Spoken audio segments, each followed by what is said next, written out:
তাহলে কি নখ বড় রাখা, নেল পালিশ দেওয়া সেটাই শিষ্টাচার? তাহলে কি মাথার চুল সামনের দিক ছোট রাখা মেয়ের সেটাই শিষ্টাচার? তাহলে কি আপনার ওই ভুরু উপর নিচে থেকে তুলে চিকন করে রাখা সেটাই শিষ্টাচার? তাহলে কি ব্রেশিয়ার পরে বেশি বয়সের মেয়ে কম বয়সের দেখাবে সেটাই কি শিষ্টাচার? শিষ্টাচার কি জিনিস? তাহলে কি এখানে এসে দোকানে হাট বাজার করতে হবে সেটাই শিষ্টাচার? শিষ্টাচার কি জিনিস? তাহলে কি ভ্যানিটি ব্যাগ হাতে করে সকালে চলে যেতে হবে বগড়া বাজারে, সন্ধ্যায় আসতে হবে কুকুর সিরিয়ালের মতো সেটাই কি শিষ্টাচার? শিষ্টাচার কি জিনিস? বুঝেও বুঝে না ওরা, অন্তর আছে বুঝে না, দেখেও দেখে না ওরা, চক্ষু আছে দেখে না, শোনেও শোনে না ওরা, কান আছে শোনে না। উলায়েকা কালানাম, তারা পশু প্রাণীর মতো, তারা গরু ছাগলের মতো, তারা কুকুর স্ত্রীর মতো, বালহুম বাজাল, বরং তার চেয়ে খারাপ। আপনাকে যদি আমি কুকুর স্ত্রীর চেয়ে খারাপ প্রমাণ করতে না পারি, আমি আব্দুর রাজ্জাক বিন ইউসুফ বগুড়াতে বক্তব্য চালু করেছি, বগুড়ায় বন্ধ করলাম, জিন্দেগিতে আর কোনোদিন বক্তব্য দেব না। আপনি আসেন, আপনার পরিবারকে আপনি রাসূলের শিষ্টাচার গড়ে তুলেছেন সেটা দেখান। আপনি কিভাবে শিষ্টাচার কাকে বলে সেটাই তো আপনার জানা নাই। শিষ্টাচার কি জিনিস সেটা আপনার স্ত্রী জানে না, আপনিও জানেন না শিষ্টাচার কি জিনিস। শিষ্টাচার, আম্মু ডান হাতে গিলাস ধরে পানি খেতে হবে ডান হাতে, আম্মু বাম হাতে শয়তান খায়। আপনার স্ত্রী বাচ্চাকে যখন দুধ খাওয়াবে তখন বিসমিল্লাহ বলবে। জিজ্ঞাসা করে দেখেন, আপনার 5টা ছেলে বড় হয়েছে, জীবনে কোনোদিন বিসমিল্লাহ বলেনি দুধ খাওয়ার সময়? বলে দেখেন, একদিনও বলেনি, অথচ এই দুধ শয়তান খেয়েছে, নিশ্চিত খেয়েছে, অবধারিত খেয়েছে, আল্লাহ নবী বলেছেন খেয়েছে, অত খেয়েছে, এটাই চূড়ান্ত, খাবেই খাবে। যেই মা দুধ খাওয়ানোর সময় বা বিসমিল্লাহ বলবে না, সেই দুধ শয়তান খাবেই খাবে।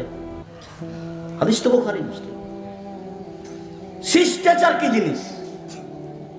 জামাটা পরালে ডান হাতটা আগে ঢোকাতে হবে, তার নাম শিষ্টাচার। পায়জামাটা পরালে ডান পা আগে পরাতে হবে, তার নাম শিষ্টাচার। খোলার সময় বাম পায়েটা আগে খুলতে হবে, তার নাম শিষ্টাচার। জুতাটা ডান পায়েটা আগে পরাতে হবে, তার নাম শিষ্টাচার। ডান কাতে শুবে বাচ্চাকে সবসময় ডান কাতে শোবে, তার নাম শিষ্টাচার। পেশাব পায়খানায় গেলে বলবে আম্মু দোয়া পড়ে ঢোকো, তার নাম শিষ্টাচার। বের হবে বলবে আম্মু দোয়া পড়ে বের হও, তার নাম শিষ্টাচার। জিন্দেগিতে বাপ মা শিষ্টাচার শিখেনি, ওরা হলো বাপ মা। বাপে বিবাহ দিয়েছে, বউ স্বামীর কাছে গেছে, সেই জন্য বাচ্চা হয়ে গেছে, তার নাম বাপ মা। বাপ মা কাকে বলে? শিষ্টাচার কি জিনিস?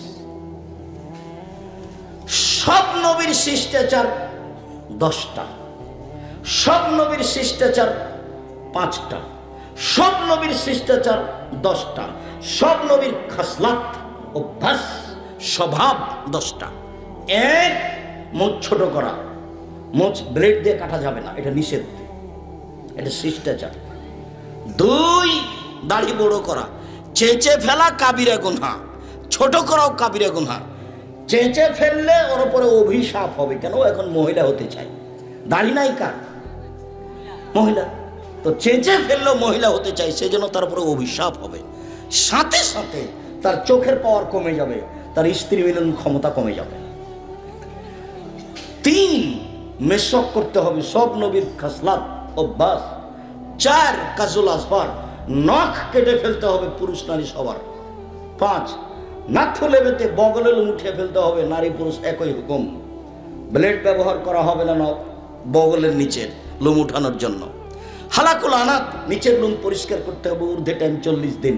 শিষ্টাচার, সব নবীর শিষ্টাচার, সব নবীর খাসলাত, সব নবীর অভ্যাস, এটাই অভ্যাস। পেশাব পায়খানার পরে পানি দিয়ে পবিত্রতা অর্জন করতে হবে, সব নবীর অভ্যাস, সব নবীর খাসলাত, সব নবীর বৈশিষ্ট্য। আগে ঢের টিস্যু পেপার তারপরে পানি, এ কথা নয়। আগে ঢের টিস্যু পেপার পরে পানি, এ কথা নয়। আল্লাহ নবী পেশাব পায়খানার পরে পানি দিয়ে পবিত্রতা অর্জন করে মাটি দিয়ে হাত মেজে নিতেন। যদি পানি না থাকে তখন ঢের টিস্যু পেপার, না থাকলে, এটাই হলো বিধান। আবার ঢের টিস্যু পেপার নিয়ে 40 কদম, এটা তো প্রশ্নই আসে না। আবার পায়ের উপরে পা উঠা, এটা তো প্রশ্নই আসে না, এটা তো সভ্যতা নয়। আবার খক খক করে কাশা, যদি তাই হয়, এটাই যদি ধর্ম হয়, তো ও যে 40 কদম হাঁটে তা তার বউ হাঁটে না কেন? যদি এটা ধর্মই হয়, তো ও যে 40 কদম হাঁটে, আর পায়ের উপরে পা উঠায় তার বউ উঠায় না কেন? যদি এটাই ধর্ম হয় তাহলে ও যে খক খক করে কাশে, তার বউ খক খক করে কাশে না কেন? মুহাম্মদ সাল্লাল্লাহু আলাইহি সাল্লামের নীতি, সব নবীর নীতি, সব নবীর খাসলাত, সব নবীর অভ্যাস, সব নবীর আদাত, পেশাব পায়খানার পরে পানি দিয়ে পবিত্রতা অর্জন করতেন। ওযু করার সময় নাকে পানি দিয়ে নাকটাকে ঝাড়তেন। আল্লাহ নবী বলছেন নাকে শয়তান বসবাস করে। সব নবীর অভ্যাস। আর একটা হাদিসে এসেছে নবীদের অভ্যাস আতর গায়ে দেওয়া, নবীদের অভ্যাস বিবাহ করা, নবীদের অভ্যাস লজ্জা করা। লজ্জা, লজ্জা হলো অভ্যাস, খাসলাত, স্বভাব। লজ্জা আছে যার, ঈমান আছে তার। লজ্জা নেই যার, ঈমান নেই তার। লজ্জা যত বেশি হবে, ঈমান যত বেশি হবে, পাপ তত কম হবে। ঈমান যত কম হবে, পাপ তত বেশি হবে। বোরকা পরলেও হবে, তাহাজ্জুদ পড়লেও হবে, হজ করলেও হবে। প্রতি বছর যদি রমজানে উমরা করিয়ে যে, তবু তার পাপ বেশি হবে। কেন? তার ঈমান কম। পাপ কি দিয়ে ঠেকানো যায়? ঈমান দিয়ে ঠেকানো যায়। পাপ কি দিয়ে ঠেকানো যায়? ঈমান দিয়ে। বোরখা পরে ঠিকই, প্রেমের গল্প করে ঠিকই, তাহাজ্জুদ পড়ে ঠিকই, প্রেমের গল্প করে ঠিকই। তাহাজ্জুদ পড়তে উঠেছে মুরব্বী মানুষ, 60 বছর বয়স, তখন মনে করছে ওযু করে সালাত তো পড়বো, তো একটু টিভিটা চালু করে দেখি, একবারে দেওয়াল ভর্তি টিভি আছে। ওযু করে এসে তাহাজ্জুদ পড়ার পূর্বে টিভি চালু করেছে, আর ল্যাংটা মেয়ে চলে এসেছে, গেছে এখন তাহাজ্জুদ গেছে। চক্ষু ঠান্ডা করে, কলিজা ঠান্ডা করে, চক্ষু ঠান্ডা করে, কলিজা ঠান্ডা করে, জানটা সহাত করে ল্যাংটা বেটি ছেলেকে দেখে জান্নাত কিনতে চায়। জান্নাত অত সহজ? জান্নাত পড়ে আছে, জান্নাতে নারী আছে, সর্বোচ্চ সুন্দরী।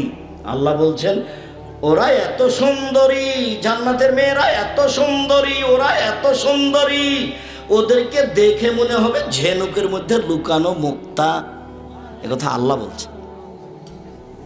ওদেরকে জিন কোনোদিন স্পর্শ করেনি, ওদেরকে মানুষ কোনোদিন স্পর্শ করেনি। ওদের চক্ষু হবে লম্বা লম্বা, টানা টানা, ডাগর ডাগর। আল্লাহ বলছেন ওদের মাথার চুল হচ্ছে লম্বা লম্বা, কোঁকড়া কোঁকড়া, কুচকুচে কালো। জান্নাতের মেয়ে তুমি ভোগ করতে চাও রং মাখানো পতিতালয়ের মেঘে দেখে চক্ষু ঠান্ডা করে? আবার কথা একটা ভেতরে জাগলো, 3 শ্রেণীর মানুষ জান্নাতে যাবেই। আগে বলেছিলাম যে 3 শ্রেণীর মানুষ জাহান্নামে যাবেই। তার মধ্যে ছিল এইসব বেশরমা মেয়ে যারা নগ্ন পোশাকে চলে, পুরুষের পোশাকে চলে। কথার মধ্যে আছি আমরা। তো 3 শ্রেণীর মানুষ জান্নাতে যাবেই। এক, আল্লাহর ভয়ে কাঁদে যে, কথার মধ্যে আবার কথা বাড়লো, আল্লাহর ভয়ে কাঁদে যে। আল্লাহ রাসূল বলছেন গাভীর বান থেকে দুধ চাপ দিয়ে বের করে ভিতরে ঢোকানো যায় না যেমন, আল্লাহর ভয়ে কাঁদে যে সে জাহান্নামে যাবে না তেমন। কথা কি বুঝাতে পেরেছি? আপনারা কি কথা বুঝেছেন? যারা আল্লাহর ভয়ে কাঁদে ওদের জাহান্নামে যাওয়া কেমন অসম্ভব? গাভীর বাট থেকে চাপ দিয়ে দুধ বের করে ভিতরে ঢোকানো যেমন অসম্ভব। এই কথা মুহাম্মদ সাল্লাল্লাহু আলাইহি ওয়াসাল্লাম বলেন। আমার এখানে কোনো ব্যক্তিগত কথা নয়। 2, আল্লাহ রাস্তায় পাহারা দেয় যে। 3, বেগানা নারীকে দেখে চক্ষু নিচু করে যে, অপর নারীকে দেখে চক্ষু নিচু করে যে, ও জান্নাতে যাবেই। বলেন তো এবার আপনার টিভির কি হবে? ওই মেয়েটা যে খবর পড়ছে, ওর মুখের উপরে যে চোখ রেখে আপনি খবর শুনছেন, তাহলে এটা কি তাকওয়া হলো? যদি কোনো সময় খবর শুনতেই হয় তাহলে এভাবে বসতে হবে, এভাবে সে খবর শুনতে হবে। তাকওয়া ভিন্ন জিনিস, বয়স শেষ, এগুলো করে কোনো লাভ নাই। এইসব কেসা কাহিনীর নামে বক্তব্য শুনে এভাবে অযথা ধর্মের নামে অধর্ম পালন করে লাভ নেই। বহু হিসাব রাসূলের নিয়ম নীতি আজও পড়ে আছে। আমি বলি না যে আমি আব্দুর রাজ্জাক বিন ইউসুফ আমার বইটা পড়েন, এই কথা আমি বলিনি। আমি বলছি আপনি যদি সঠিকটা দেখতে চান তাহলে বুখারী মুসলিমেরটা দেখেন, তাহলে অন্তত নিজেই বাঁচলেন। নইলে আপনি রিয়াজুস সালিহিন বইটা পড়েন, হাদিস, সেটা আপনি নিজেই বাঁচলেন। কিন্তু আপনি যদি অন্যদিকে যান তাহলে আপনি বেকায়দাই পড়ে যাবেন, সত্য মিথ্যা আপনি আঁচ করতে পারবেন না। একটু পরে আপনাকে দেখাচ্ছি। 3 শ্রেণীর মানুষ জান্নাতে যাবেই। 1, আল্লাহর ভয়ে কাঁদে যে। 2, আল্লাহর রাস্তায় পাহারা দেয় যে। তিন, অপর বেগানা নারীকে দেখে চক্ষু নিচু করে যে সে জান্নাতে যাবেই। আল্লাহ নবী দুঃখ করে আফসোস করে বলেছেন, পৃথিবীর মানুষ মনে রেখো, আমার উম্মত ইহুদি খ্রিস্টানদের সাথে মিশে যাবে। এমন ভাবে ডান হাতের বিঘত যেমন বাম হাতের সমান, ডান পায়ের জুতা যেমন বাম পায়ের সমান, কৃষ্টি কালচারে, পোশাক আশাকে, চলা ফিরাতে, কাগজ কলমে, গাড়ি ছাকড়াতে, সব কিছুতেই তাদের সাথে মিলে যাবে। মিলতে মিলতে এমন ভাবে মিলবে, ওরা যদি মায়ের সাথে জেনা করে, আমার উম্মত মায়ের সাথে জেনা করবে। বলো তো ছেলে, তোমার মাথার চুল এই দিক থেকে নিচে চাঁচা আছে, উপরে কেন বড়? এটা কি? এটা তুমি কি দেখাতে চাচ্ছ? তোমার গায়ে একটা গেঞ্জি আছে, পিছনের দিকে 10 লেখা আছে, 10। এই গেঞ্জিটা তুমি কেন নিয়েছ? তোমার পিছনে যারা সলাত আদায় করে তার সলাতে হয় না, তোমার 10 দেখতে দেখতে শেষ। তোমার মা তরকারি রাখার জন্য একটা বাটি কিনেছে, সেটা হলো রুই মাছ। তোমার মা স্বাদ করে গেছে বগুড়া শহরে, ঠেল মানে না, বগুড়া শহর ছোট, সুন্দর, অনেক কিছু আছে, শুধু ভিড় ধরে আছে। সেখানে তোমার মা গেছে, একটা আয়না কিনে নিয়ে এসেছে, সেটা হলো কাতল মাছ। শিষ্টাচার কি জিনিস? শিষ্টাচার কাকে বলে? শোনো, তোমার মা প্লেট কিনেছে কিছু, সেটা হলো চিংড়ি মাছ। বলো তো শিষ্টাচার কাকে বলে? তোমার বাপ একটা তোমার ছোট বোনের পেশাব পায়খানার জন্য পট কিনেছে, সেটা হলো ঘোড়া পট। আমাদের বাড়িতে তো এই পটটা 3 মিনিট থাকতে পারে না, 3 মিনিট। হয় সেটা ফেরত দিব, না হয় ভেঙে ফেলবো, না হয় পুঁতে দেবো, না হয় মাথাটা কেটে দেবো। তোমার বাড়িতে বছর বছর আছে।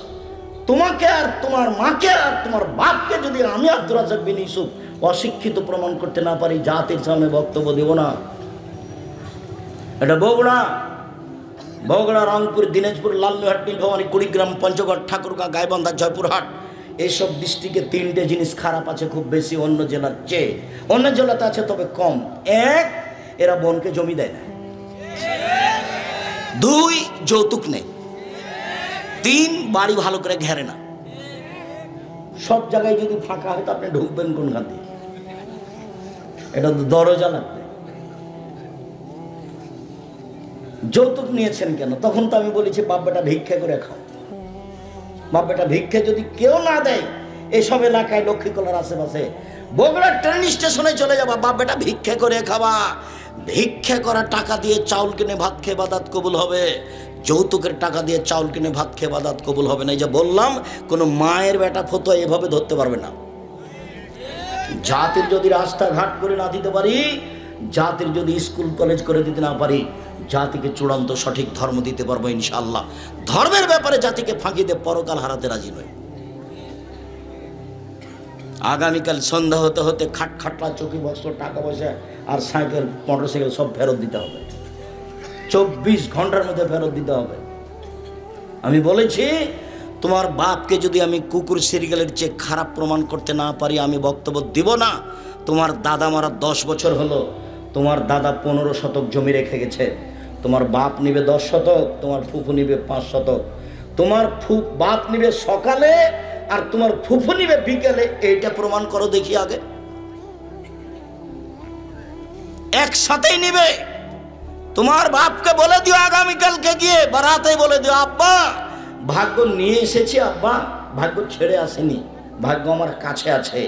ভাগ্যে যদি জমিদারি থাকে জমিদারি করেই খাবো, ভাগ্যে যদি ভিক্ষা করা থাকে ভিক্ষা করেই খাবো। ফুফুর জমি খেয়ে বাঁচতে রাজি নই, ফুফুর জমি খেয়ে বাঁচতে রাজি নই। তোমার বাপ যেন আগামীকাল সন্ধ্যা হতে তো জমি ভাগ করে দেয়। আর যদি তুমি আমাকে বলো, তাহলে আমি আমার বাপকে মাটি দিয়ে আগে জমি ভাগ করেছি, তারপরে খেয়েছি। যদি আমি টুকটাক জমি চিনি, আমার ছোট ভাই চিনেই না, আজও চিনে না। ও বরিশালে থাকে, বরিশাল মডেল কলেজের শিক্ষক, ওই পাতায় পড়ি না, কিন্তু নীতিগতভাবে ভাগ করে দিচ্ছি। 4, ধনী মানুষ সিমেন্ট দিয়ে বাড়ি ঘেরো, নইলে চট ছালা দিয়ে ঘেরেন। একটা দরজা রাখেন, বাহির দরজা, সেখানে আপনি গরিব মানুষ কিছু নেই, একটা পর্দা ঝুলছে। আল্লাহ নবী বলছেন, আপনার স্ত্রী ঘুমানোর সময়তে বিসমিল্লাহ বলে একটু খড়কুটা এখানে রেখে দেবে নিচে, সকাল পর্যন্ত এই ফাঁকা দরজা দিয়ে শয়তান প্রবেশ করতে পারবে না। বুখারী মুসলিমের হাদিস। শিষ্টাচার কাকে বলে? শিষ্টাচার কি জিনিস? এক, বেটিকে বিদ্যে শিখিয়ে দিল। দুই, বেটিকে শিষ্টাচার শিখালো। তিন, মেয়ের বিবাহ দিয়ে দিল। তখন মেয়ে তিনটি বাপের জন্য অন্তরাল হলো। তখন মেয়ে তিনটি বাপের জন্য অন্তরাল হলো। বাপে মেয়েকে কি শিখালো? যেদিন 5 পাস করেছে তারপর থেকে 3 জন শিক্ষক। মেয়েকে ডাক্তার বানাতে হবে। 8-এর পরে 4 জন শিক্ষক। তারপরে ম্যাট্রিক পাস করার পরে ইন্টার পাস করলে বিশ্ববিদ্যালয়ে ভর্তি হতে হবে। জয়টা সাবজেক্ট তয়টা শিক্ষক। তারপরে মেয়ে ডাক্তার হয়ে আর একজনের সাথে চলে গেল। আবার না হয় মেয়ে পড়ছে লন্ডনে আর বাপে চিল্লা দিতে গেছে আমেরিকা। বাপ ওখানে তাসবি টিপছে, মেয়ে এখানে প্রেমের তাসবি টিপছে। 3 শ্রেণীর মানুষ জান্নাতে যাবে না। এক, নিয়মিত বিড়ি তামাক জর্দা সিগারেট গুল নেশাদার দ্রব্য খায় পান করে, তারা জান্নাতে যাবে না। 2, যারা পুরুষের পোশাক পরে মহিলা হয়ে, তারা জান্নাতে যাবে না। একবার হজ করেছে, মাথায় টুপি আছে, মেয়ে পাশে হাঁটছে, মেয়ে স্কিন পায়জামা পরে আছে, তো ইহুদি খ্রিস্টানের পোশাক। আমি তো দেশের বহু দেশ ঘুরে ফিরে দেখছি যে সব ওখান থেকে এসেছে। বিমানবন্দরে যখন নামে তখন একটু একটু লজ্জা করে ওই মেয়েটাই, যে মেয়েটা ওখানে উলঙ্গ হয়েছিল। তারপরে কিছু কিছু এখন এটা কমে গেছে, যেহেতু এখন বাপও কিছু বলে না, এখন মাও কিছু বলে না। মা বলছে তুই আরো ল্যাংটা কাপড় খুলে দে, তুই এভাবে কাপড় পরে আছিস কেন? আর মা ওটা মা নয়। রাসূল সাল্লাল্লাহু আলাইহি ওয়াসাল্লাম বলেছেন, বাপ মা যদি ইহুদি হয় ছেলে মেয়ে ইহুদি হবে, বাপ মা যদি খ্রিস্টান হয় ছেলে মেয়ে খ্রিস্টান হবে। জন্ম নিয়েছে মুসলমান হিসেবে, কিন্তু বাপ মা তাকে ইহুদি করেছে, বাপ মা তাকে খ্রিস্টান করেছে, বাপ মা তাকে আগুন পূজক করেছে। এই মেয়ে খারাপ নয়, মা খারাপ। এই ছেলে, এই মেয়ে খারাপ নয়, বাপ খারাপ। এ কথা আমি বলিনি, এ কথা মুহাম্মদ সাল্লাল্লাহু আলাইহি ওয়াসাল্লাম বলেছেন। হাদিস বুখারী মুসলিম। ছেলে মেয়ে জন্ম দিলে 7ম দিনে নাম রাখতে হবে, 7 দিনের দিনই রাখতে হবে। 7 দিনের দিন একটা ছাগল জবাই করতে হবে, কানা হোক, ন্যাংড়া হোক, 2 মাসের হোক, পা ভাঙা হোক, হাত ভাঙা হোক, একটা আকিকা দিতেই হবে। 7 দিনের দিন দিতেই হবে। চাঁপাইনবাবগঞ্জের ভাষাতে আপনি তো দিবেন, আপনার বাপকে দিতে হবে, ওটা বাপের জিম্মেদারি। 14 দিনে চলে না, হাদিস ঠিক নয়। 21 দিনে চলে না, হাদিস ঠিক নয়। জীবনে 1 দিন চলে না, হাদিস ঠিক নয়। 7 দিনের দিনই দিতে হবে। কানা খোড়া দেন, 200 টাকা দিয়ে দেন, 500 টাকা দিয়ে দেন। এ কি কুরবানি? কুরবানি মানে বিশাল ব্যাপার, কুরবানি মানে নেকির ব্যাপার, কুরবানি মানে বিশাল ব্যাপার।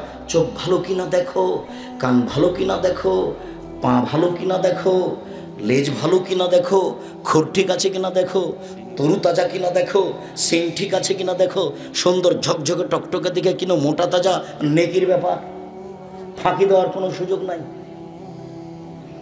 বেশি টাকা আছে, রাজস্থান থেকে উট কিনে নিয়ে এসো, না আছে ষাঁড় কিনো, না আছে খাসি কিনো, না আছে ছাগল কিনো, নইলে ভেড়া কিনো। ভেড়া ভেড়ি কম টাকা দিয়ে, ভাগে টাকা দিয়ে ওনার হারাম টাকার আপনার হালা টাকা কে বুদ্ধি দিল? এগুলো আমি দিনি, আমি কোনোদিন এরকম বুদ্ধি দিইনি। কুরবানি দেন নেকির জন্য। আর আকিকা 7 দিনের দিন দিতে হবে। চাঁপাইনবাবগঞ্জের ভাষাতে আপনি তো দিবেন, আপনার বাপকে দিতে হবে। 7 দিনের দিন 4টা কাজ। 1, ছাগল জবাই করা, আকিকা দেওয়া। 2, মাথা নেড়ে করা। ডাক্তার বলেছেন মাথার পরে নেড়ে করতে হবে, আপনি বলবেন করবই, 7 দিনের দিনই করবো, নবী বলেছেন। 3, চুল সম পরিমাণ রূপা, ওই পরিমাণ টাকা ফকির মিসকিনকে দিয়ে দেওয়া। 4, নাম রাখা, নাম রাখা, আঁকিকে দেওয়া, মাথা নেড়ে করা, চুল সম পরিমাণ রূপা দান করে দেওয়া। এটা রাসূলের বিধান। ধর্ম পাগল হয়নি। ধর্ম রাজশাহী চাঁপাইনবাবগঞ্জের হাওয়াই লাড্ডু নয় যে আপনি খাবেন না বা ছেড়ে দিবেন, এটা নয়। 1 গ্লাস পানি পান করলে 5টা বিধান লাগে, তার নাম ধর্ম। 1 গ্লাস পানি পান করলে 5টা বিধান লাগে, তার নাম ধর্ম। পীর সাহেব দিয়ে চলে না, বড় হুজুর দিয়ে চলে না, রূপক ধর্ম বুজুর্গানের দিন দিয়ে চলে না। 1 গ্লাস পানি পান করলে কয়টা বিধান লাগে? 5টা। 1, ডান হাতে ধরতে হবে। 2, বিসমিল্লাহ বলতে হবে। তিন শ্বাসে পান করতে হবে, 4 বসে পান করতে হবে, 5 পান শেষে আলহামদুলিল্লাহ বলতে হবে। একবারে নগদ ধর্ম মারে ফুতে দিয়ে চলে না, চুপে চুপে চলে না, সব নগদ ধর্ম, একবার সব টাটকা তাজা নগদ, কোনো জায়গাতে চুপচাপ নাই, সব খোলা। একবারে একটা মানুষ দিয়ে বাস্তবায়ন করে দিয়েছেন ধর্মকে আল্লাহ, তার নাম মোহাম্মদ সাল্লাল্লাহু আলাইহি সাল্লাম, তার নাম নবী। ওনাকে আমাদের মাঝে কি করেছেন রেখে পুরো জীবনটাকে স্ত্রী মিলন সহ, চলাফেরা সহ, খাওয়া ফেরা সহ, সালাত আদায় সহ সব আমাদের সামনে রেখে চলে গেছে।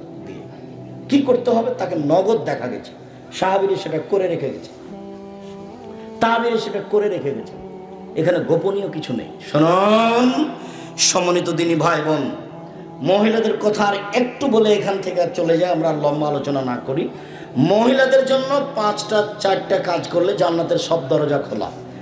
1 5 ওয়াক্ত সালাত, 2 হালাল রুজি, 2 রমজান মাসের রোজা সিয়াম, 3 স্বামীকে মেনে চলা, 4 জেনায় লিপ্ত না হওয়া।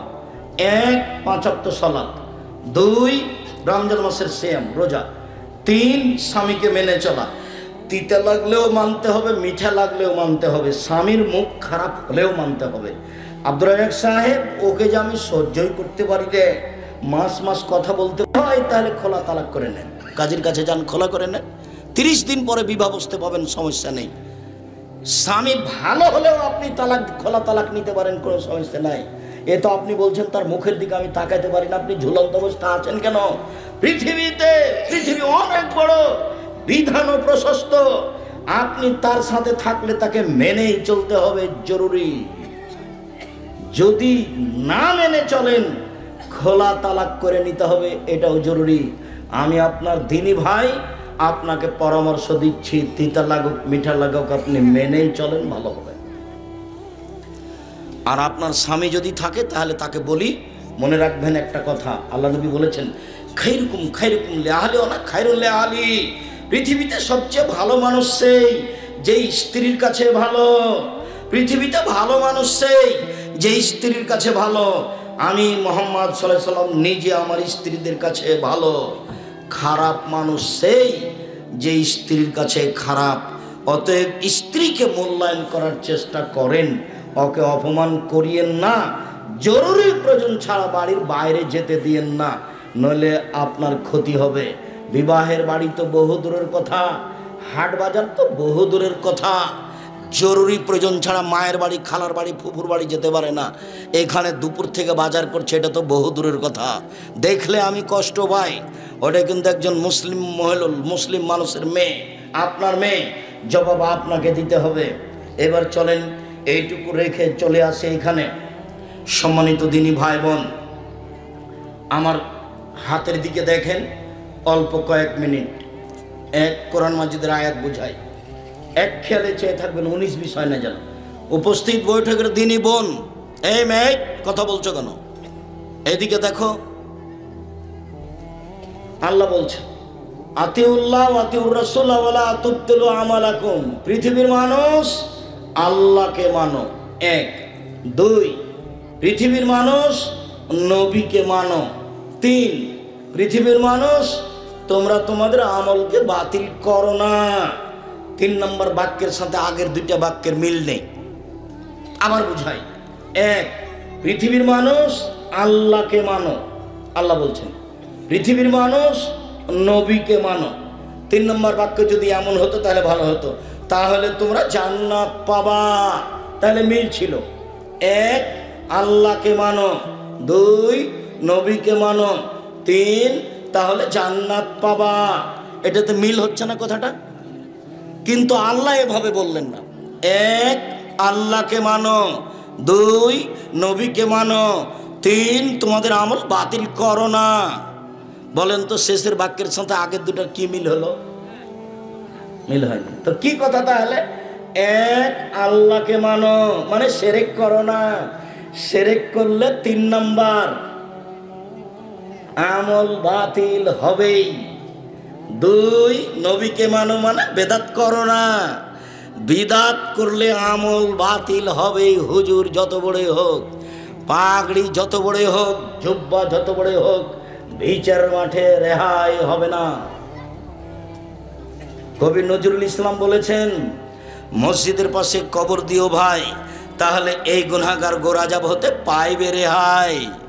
যদি তাই হয় তাহলে মানুষ মরার সময়তে বলবে ছেলেকে, বেটা একটা মসজিদ তৈরি করো বেটা, আমাকে সেখানে কবর দিও। আমি বলেছি মসজিদের পাশে কেন, যদি আপনার বাপের কবরটা কাবা ঘরের নিচে হয় তবুও হবে না। বিচারের মাঠে বিচার আমল দিয়েই হবে। কি দিয়ে বিচার হবে? আমল দিয়েই হবে। আমি মানহানি করিনি ঠাকুরের। ঠাকুর বলেছে ও কালিমা তোমার আকাশ, ও কালিমা তোমার বাতাস, তখন আমি বলেছি তোর বাপের আকাশ। ঠাকুর এই কথা বলতে পারে, আমি তো এই কথা বলতে পারি না। আমি বলি না, আমার ছেলে বলে না, আমার মেয়ে বলে না, আমার পরিবার বলে না, মুখ দিয়ে উচ্চারণ করি না, ঠাকুর বলতে পারে ও কালিমা তোমার আকাশ, ও কালিমা তোমার বাতাস, ও মা তোমার আকাশ, ও মা তোমার বাতাস। মাকে মাকে একটু পড়াশোনা করো, একটু হিসাব নিকাশ হয় না? আমি তো বহুদিন থেকে বলে আসছি, আমার জানা অনুপাতে 71 সাল থেকে এখন পর্যন্ত কোনো শিক্ষিত মানুষ শিক্ষামন্ত্রী হয়নি। ঠাকুর বললো ও কালিমা তোমার আকাশ তোমার বাতাস, আর আমার ছেলে মেয়ে দিনরাত বলবো ও কালিমা তোমার আকাশ তোমার বাতাস। এ হতে পারে না। আমি তখন বলেছি তোর বাপের আকাশ। তো 5,000 কোটি টাকার মামলা হলো সিলেটে, আমি ঠাকুরের নিন্দা করেছি। জজ আমাকে বলছে, আব্দুর রাজ্জাক সাহেব আপনি কি পিস টিভির আলোচক? আমি বললাম জি হ্যাঁ। তখন জজ বলছে আপনার মামলাটা খারিজ করে দিলাম। সম্মানিত দিনী ভাই বোন, আমি যে কোনটা আপনাকে বুঝাই, কেন যে সব এরকম হয়ে গেল। আলেম ওলামা যদি একটু চিন্তা ভাবনা করতো তাহলে তো একটা হতো। আল্লাহকে মানো মানে শিরক করো না। আর বগুড়াতে কাছাকাছি শিরক অনেক, তবে চট্টগ্রাম, বরিশাল, সিলেট, নোয়াখালী, কুমিল্লা শিরক দিয়ে ঢাকা আছে। নবীকে মানো মানে বিদাত করো না। নবীকে মানো মানে বিদাত করো না। সাদাকাল্লাহুল আজিম যদি নবীর মুখের না হয় তাহলে এটা বিদাত হয়, এটা নবীর মুখের হতে হবে, নইলে তা বিদাত হতে হবে। দোয়া 3 লাইনের একটা আর 1 পৃষ্ঠার একটা। 90 সাল থেকে মাঠে আছে। 90 সালে বক্তব্য চালু হয়েছে বগুড়ায়, বিরিকুষ্টিয়ে। সেদিন থেকে মাঠে আছি বলে আসছে 90 সাল থেকে। এটা হয় নবীর প্রমাণ হতে হবে, না হয় বিদাত হতে হবে। কথা বুঝতে পারেননি? আর এখানে আছে কোরআন কারিম আছে, আর বহু জায়গাতে কি আছে? কোরআন শরীফ আছে। প্রমাণ করেন দেখি। নবীর মুখের হতে হবে, নইলে তা বাতিল বলে গণ্য হবে। একটা হাদিস, তারপরে একটু দেখাবো। আল্লাহ রাসূল বলছেন, পৃথিবীর মানুষ বাল্লিগু আন্নী ওয়ালা আয়া, আমার একটা কথা জানা থাকলে অন্যকে বলো। 2 ওয়া হাদিসু আন বানি ইসরাঈল ওয়ালা হারাজ, বানি ইসরাঈলের কাহিনী বলো, কোনো দোষ নেই। 3 মান কাযাবা আলাইয়া মুতাআম্মিদান ফালিয়াতাবাওয়া মাকাদাহু মিনান নার, কেউ যদি কোনো কথা আমার নামে বলে, কেউ যদি ধর্ম বলে কোনো কথা আমার নামে বলে, সেই কথা যদি আমার না হয় তাহলে তার থাকার জায়গা জাহান্নাম, জুব্বা যত বড়ই হোক। হাদিস বুখারী মুসলিম। আবার বলি, 1 আমার একটি কথা জানা থাকলে অন্যকে বলো। 2 বানি ইসরাঈলের কাহিনী বলো। 3 কেউ যদি কোনো কথা আমার নামে বলে, সেই কথা যদি আমার না হয় তাহলে তার থাকার জায়গা জাহান্নাম। এভাবে বললেন, কিন্তু আগের মতো করে বললে ভালো হতো। আগে যেমন বলছিলাম, 1 আমার একটি কথা জানা থাকলে অন্যকে বলো। 2 বানি ইসরাঈল কাহিনী বলো। 3 তাহলে তোমরা জান্নাত পাবা। এভাবে হলে কথাটা মিল হতো না? মিল হতো। 1 আমার একটি কথা জানা থাকলে অন্যকে বলো। একটা মানুষ আপনার সামনে বাম হাতে পানি খাচ্ছে, তখন আপনার কথা জানা, এই ছি ছি ছি ছি ছি ছি, বাম হাতে শয়তান খায়, ভাই ডান হাতে ধরে, ডান হাতে ধরো। এই যে আমার একটা কথা জানা আছে বলে দিলা, এই যে একটা কথা জানা আছে বলে দিলে, এটা বলে দিবা, ভয় না, তবে সুলিও হবে না, ফাঁসিও হবে না। ও বলতে পারে, আরে ছাড়েন, ডান হাত আল্লাহর দেওয়া, বাম হাত আল্লাহর দেওয়া, আপনি অত কথা ছাড় বলেন তো, সব হাদিস তুলে রাখেন, খাচ্ছি। এটাকে বলতে পারে, আপনার সুলিও হবে না, আপনার ফাঁসিও হবে না, আপনি বলেন। আল্লাহ নবী বলছে মানে একটা কথা জানা থাকলে অন্যকে বলো, আপনি বলেন। আল্লাহ নবী বলছেন বানি ইসরায়েলের কাহিনী বলো, কোনো দোষ নেই, মানে সত্য কাহিনী বলো। যেমন 1 মিনিট, হাজার হাজার বছর আগেকার একটা কাহিনী। একটা লোকের কাছে জমি কিনে নিয়েছে। জমি কিনে চাষ শুরু করতে একটা স্বর্ণের পাতিল পেয়েছে। তখন জমি ক্রেতা স্বর্ণের পাতিল নিয়ে বিক্রেতার কাছে গেছে, গিয়ে বলছে আপনি আপনার স্বর্ণ নেন, আমি আপনার কাছে জমি কিনে নিয়েছি, স্বর্ণ কিনিনি। তখন জমি বিক্রেতা বলছে বেতলার জমা ফিহা, আমি স্বর্ণের পাতিল নিব না, আমি জমিও বিক্রি করেছি, জমির ভিতরে যা কিছু ছিল সব বিক্রি করেছি, ওটাও নিব না। এই যে এই ঘটনা হাজার হাজার বছর আগেকার কাহিনী, মানে ইসরায়েলের কাহিনী, মানে সত্য কাহিনী বলো। এক, আমার একটি কথা জানা থাকলে অন্যকে বলো। 2, বানি ইসরায়েলের কাহিনী বলো। 3, কেউ যদি কোনো কথা আমার নামে বলে, সেই কথা যদি আমার না হয় তাহলে তার থাকার জায়গা জাহান্নাম। 1 মিনিট, আমি এখন যেটা বলছি সেটা আপনাকে আমি কষ্ট দেওয়ার জন্য বলিনি। সেটা হলো এই যে আপনি অজু করলেন, যখন আপনি মাথা মাসা করলেন তখন কাঁধও মাসা করলেন, এভাবে কাঁধ মাসা করলেন। তো হাদিসে এসেছে মাথা মাসা আর কান মাসা, একবারে এমনভাবে স্পষ্ট হয়ে এসেছে যে 2 আঙ্গুল কানের ভিতরে ঢুকিয়ে দিতে হবে, এই দুটা ভিতরের, এই দুটা বাহিরে, ইভাম বৃদ্ধাঙ্গ, ওইভাবে হাদিসে এসেছে। পা খান ধুলে কনিষ্ঠ আঙ্গুল দিয়ে এই আঙ্গুলগুলো একবারে ভালো করে একবারে পরিষ্কার করে দিতে হবে, এটা হাদিসে এসেছে। তো যদি এটাও থাকে বলেন, আর যদি এইটা আপনি বললেন না থাকে তাহলে আপনার কি হবে? এই কথাটা আপনাকে আমি মনে রাখার জন্য বলছি। এইটা দিয়ে নয় সব জায়গাতে, এইটা দিয়ে নয় সব জায়গাতে। এইখানে তো আপনাকে আমি কোরআন মাজিদের ঘটনা দেখালাম, আমি একটা আপনাকে কাহিনী দেখাই। বইটার নাম মুকসিদুল মোমিনিন, সবাই জানেন। ওখানে একটা হেডলাইন আছে, অবিবাহিত ছেলে মেয়ের পড়া নিষেধ। তো কি রে, এই হেডলাইন যে দেখে সেই পড়ে, যে দেখে সেই পড়ে। আমিও পড়েছি, তো আমি যখন পড়েছি তখন আমি বিবাহ করেছি। তো এখন লেখা আছে, ওখানে অনেক কথা আছে, লেখা আছে ভরা পেটে স্ত্রী মিলন হলে ছেলে ভ্যাং চায়, সফরের পূর্বে স্ত্রী মিলন হলে ছেলে টেরা হয়, চন্দ্র সূর্য গ্রহণের সময় স্ত্রী মিলন হলে ছেলে কানা হয়। এইভাবে কথাগুলি উল্লেখ করা আছে। আল্লাহর কসম, শুরু থেকে শেষ পর্যন্ত একটা বাক্য সত্য নয়, বরং সরাসরি কোরআনের উল্টা।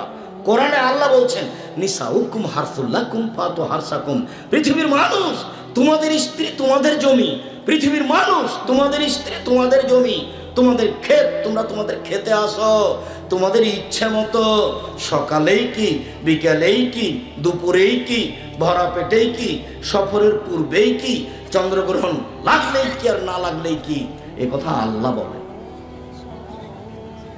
আর এটা মানুষও বলে। অথচ পুরো আলোচনাটা শিরক, পুরো আলোচনাটা শিরক একবারে দেশ। যদি আপনি শিরক বেদাত দেখেন তাহলে মনে হবে যে এটা বিপদ সীমার উপর দিয়ে চলছে। আল্লাহ নবী বলছে লাক্কেন মাতাকুম লা ইলাহা ইল্লাল্লাহ, লোকটা মরে মরে জান যায় যায়, লোকটা মরে মরে জান যায় যায়। হাদিসে এসেছে আল্লাহ রাসূল বলছেন, মুসলিম ওর পাশে বলো লা ইলাহা ইল্লাল্লাহ, মাঝে মধ্যে পাশে বলো লা ইলাহা ইল্লাল্লাহ। কেন? মান কান আখির কালামে লা ইলাহা ফাদাখালাল জান্নাহ, মানুষের শেষ বাক্যটা যদি লা ইলাহা ইল্লাল্লাহ হয় তাহলে জান্নাতে চলে গেছে। এইটা না হয়ে কোরআন মাজিদ পড়া হচ্ছে তার পাশে, অথচ তার পাশে কোরআন মাজিদ পড়তে হবে এরকম কোনো হাদিস নাই। সূরা ইয়াসিন পড়ার প্রমাণে হাদিসটি জাল, আর এটা হাদিস মুসলিম। আল্লাহর নবী বলছেন পৃথিবীর মানুষটা মরে মরে যান যায় যায়, তার পাশে বলো লা ইলাহা ইল্লাল্লাহ, বলো মাঝে মধ্যে লা ইলাহা ইল্লাল্লাহ। সেও যদি কোনো ফাঁকে বলে ফেলে লা ইলাহা ইল্লাল্লাহ তাহলে সে কোথায় চলে গেছে? জান্নাতে চলে গেছে। রাসূলের মুখের ভাষা আপনি জোর করে বললেই হবে? ধর্ম কি পাগল হয়ে গেছে? ধর্ম একজনের কথা দিয়ে চলে, যার নাম মুহাম্মদ সাল্লাল্লাহু আলাইহি সাল্লাম। ওমর যত শক্তিশালী ইমানদার হোক না কেন, ওমর রাস্তা দিয়ে হাঁটলে ওই রাস্তা দিয়ে শয়তান হাঁটতো না। হাদিস বুখারী মুসলিম। ওমর রাদিয়াল্লাহু তাআলা যদি কোনো কথা বলেন, সেই কথা যদি নবীর না হয় তাহলে তা বাতিল বলে গণ্য হবে, ওমর যত শক্তিশালী ইমানদার হোক না কেন। পীর সাহেব তো বহুদূরের কথা, বুজুর্গানে দিন তো বহু দূরের কথা। আজকের আলোচনা নিয়ে আমি আর কিছু কিছু বললাম না, আপনারা কষ্ট পাবেন, আমি আপনাদের কষ্ট দিতে রাজি নই। তবে আপনি মনে রাখবেন, আল্লাহ রাসূল বলেছেন কাফাবিল মারে কাজবানি হাদ্দাসাবে কুল্লে সামিয়া, একজন বক্তার, আমার মতো একজন বক্তার মিথ্যুক হওয়ার জন্য এতটুকু যথেষ্ট। শরীয়তের কোনো কথা বলে দিল তদন্ত না করে আর কণ্ঠস্বরে বক্তব্য চলবে না, বক্তব্যের সুন্নাত। 1 মিনিট, এই ছেলে এই যা খাতাবা, যখন আল্লাহ রাসূল বক্তব্য দিতেন অহমারা তাই না হু, 2 চোখ লাল হয়ে যেত, অস্তাদা গাজা হু, তার রাগ বেশি হয়ে যেত, আলাস হতো, তার কণ্ঠ উঁচু হয়ে যেত, কান মনোজোরে যায় যেন তিনি সৈন্য দলকে ধমক দেখাচ্ছেন, এই করো সেই করো। এটা ছিল বক্তব্যের গতি। একবারে পরিবেশ ঠান্ডা, যেখান দিয়ে যাবে ছিঁড়ে ছিঁড়ে চলে যাবে, যাতে করে কথা আপনার মনে থাকে রাসূলের মুখের কথা। এটাই ছিল বক্তৃতার সুন্নাত। সব কিছু উল্টে গেল হুজুরের বক্তব্য শুনলে। তাই তো বলেছি, দেশের আলেম ওলামার বক্তব্য শুনলে মনে পড়ে পুঁথির গানের কথা। পুঁথির গানের কথা মানে আমরা চাঁপাই নবাবগঞ্জের মানুষ গরমের দিনে বাড়ির খুলিতে চত্বরে পুঁথির বই পড়তো। পুঁথির বইটা ছিল এরকম: 6 মাসের রাস্তা মর্দ 6 দিনে গেল, ঘোড়ায় চড়িয়া মর্দ হাঁটিয়া চলিল। 6 মাসের রাস্তা মর্দ 6 দিনে গেল, ঘোড়ায় চড়িয়া মর্দ হাঁটিয়া চলিল। ফাতেমা কান্দিয়া কয় আজ বুঝি হুসাইন কারবালাতে শহীদ হয়। ফাতেমা কান্দিয়া কয় আজ বুঝি হুসাইন কারবালাতে শহীদ হয়। যেই দিন হুসাইন ইরাকের মাটিতে কারবালার মাঠে শহীদ হন, তার 49 বছর আগে ফাতেমা মারা গেছে। কতদিন আগে? 49 বছর আগে। তাহলে আজকে এটা ধর্ম হতে পারে কি করে? 1 মিনিট, শেষে চলে এসেছি। এটা বগুড়া। বগুড়াতে একটা জায়গা আছে নগর মাদ্রাসা। নগর মাদ্রাসাতে একজন বক্তব্য দিচ্ছে, এভাবে বলছে, আব্দুল কাদের জিলানীর বাড়িতে তখন ওর জন্ম হয়নি, একজন ভিক্ষুক এসেছে ভিক্ষা করতে, তার মা ভিক্ষা নিয়ে যে দিয়েছে। তখন ওই ভিক্ষুক তার মাকে দেখে আকৃষ্ট হয়েছে। তখন আব্দুল কাদের জিলানী মায়ের পেট থেকে এটা খারাপ মনে করে ও বাঘের আকৃতিতে বের হয়ে ফকিরকে হত্যা করেছে। তো এখন যদি জনগণ কেউ লাভ দিয়ে উঠে বলতো, জি জনাব আপনার কথা বুঝেছি, আব্দুল কাদের জিলানী রাহিমাহুল্লাহ মায়ের পেট থেকে বাঘের আকৃতিতে বের হলেন, ফকিরকে হত্যা করলেন, এখন মায়ের পেটে গেলেন কিভাবে?